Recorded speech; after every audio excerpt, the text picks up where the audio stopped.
দীর্ঘ প্রতীক্ষার অবসান ঘটিয়ে অবশেষে সরকারি কর্মকর্তা ও কর্মচারীদের জন্য নবম পে স্কেল বাস্তবায়নের পথে জোর কদমে হাঁটছে সরকার।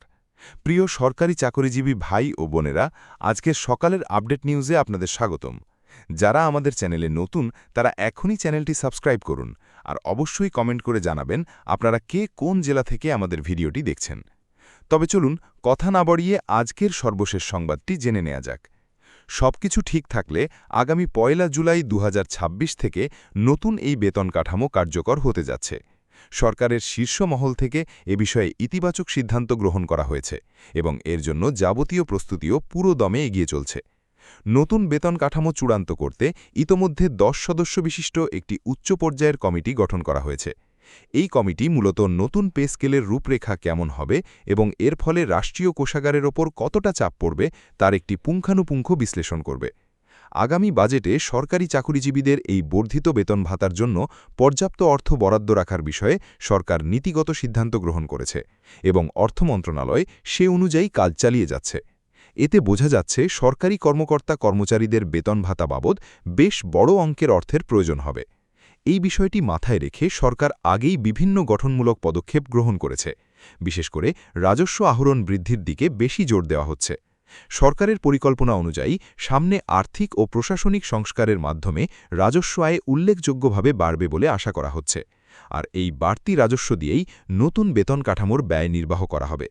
অর্থনৈতিক বিশ্লেষকদের মতে সরকারের এই পরিকল্পনার ফলে সাধারণ অর্থনীতির ওপর বড় কোনো নেতিবাচক প্রভাব ছাড়াই পে স্কেল বাস্তবায়ন করা সম্ভব হতে পারে। ফলে বহু প্রতীক্ষিত এই নতুন বেতন কাঠামো নিয়ে সর্বত্রই এখন আলোচনা চলছে। বিশেষ করে ১০ সদস্যের নতুন কমিটি গঠনের পর ধারণা আরও জোরালো হয়েছে যে ২০২৬-২৭ অর্থবছরের ১ জুলাই থেকেই এই কাঠামো কার্যকর হতে পারে। এর আগে অন্তর্কালীন সময়ে কমিশনের পক্ষ থেকে জানুয়ারি ২০২৬ থেকে আংশিক বাস্তবায়নের একটি প্রস্তাব ছিল, তবে তা সম্ভব হয়নি।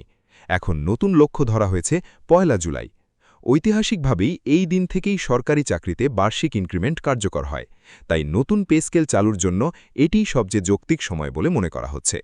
সরকারি চাকুরিজীবীরা দীর্ঘদিন ধরে একটি যুগোপযোগী ও সম্মানজনক বেতন কাঠামোর দাবি জানিয়ে আসছিলেন। আশা করা যাচ্ছে এই নতুন বেতন কাঠামোর মাধ্যমে তাদের সেই দীর্ঘদিনের প্রত্যাশা পূরণ হবে।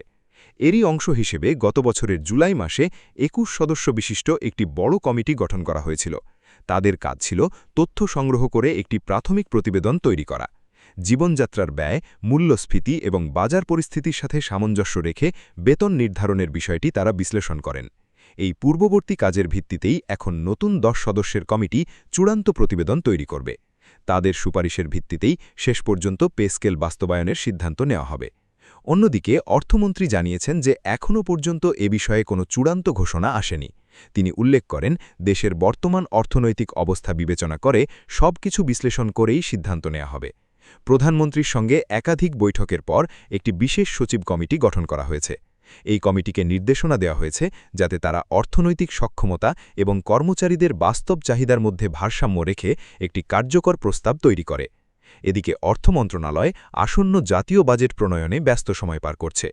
অর্থমন্ত্রী ইঙ্গিত দিয়েছেন যে আগামী বাজেট বড় আকারের এবং জনকল্যাণমুখী হতে যাচ্ছে।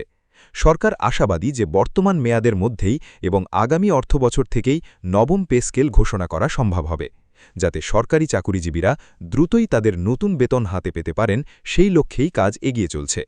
বর্তমান দ্রব্যমূল্যের ঊর্ধ্বগতির এই সময়ে নতুন পে স্কেলের খবর নিঃসন্দেহে সরকারি চাকুরিজীবীদের জন্য স্বস্তির বার্তা হয়ে এসেছে। ভিডিওটি গুরুত্বপূর্ণ, তাই সবার সাথে শেয়ার করতে ভুলবেন না।